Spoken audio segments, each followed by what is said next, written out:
The Prime Minister is resisting calls to name China as one of the most likely culprits behind a rise in foreign interference in Australia.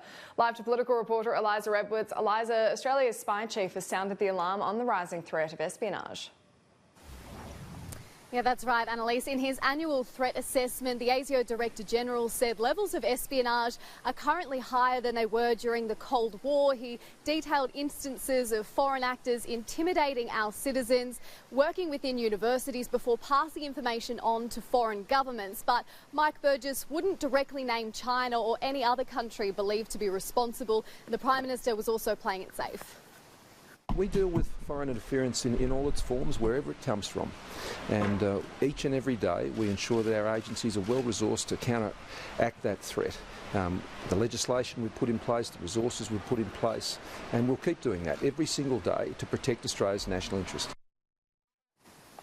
But one Centre Alliance senator wants to see a different approach. He says that if China is behind any foreign espionage, they should be called out.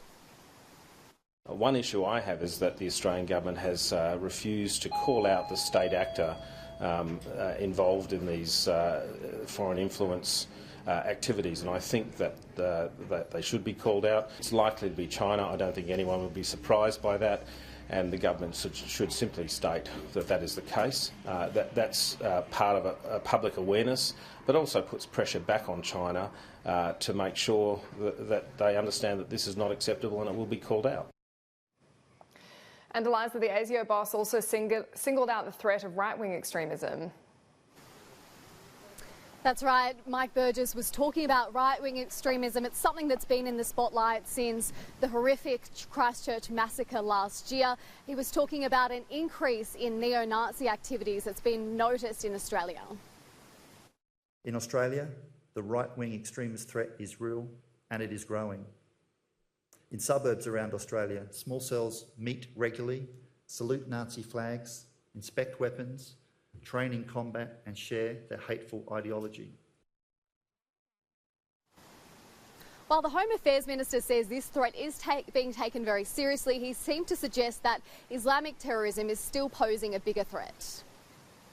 I think he's rightly pointed out that the major threat still comes from that radical Islamic extremist element within the Australian society, but they're worried about the right-wing extreme element as well. But as I say, if somebody is on the spectrum, that is that they pose a threat to life or property, then ASIO doesn't discriminate on the basis of whether they're at the far left or the far right.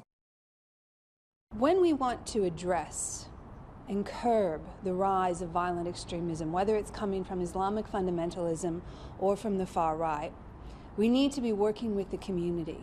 We need to be helping people recognise what's going on in their families and in their neighbourhoods, and we need to help them help our agencies keep us all safe.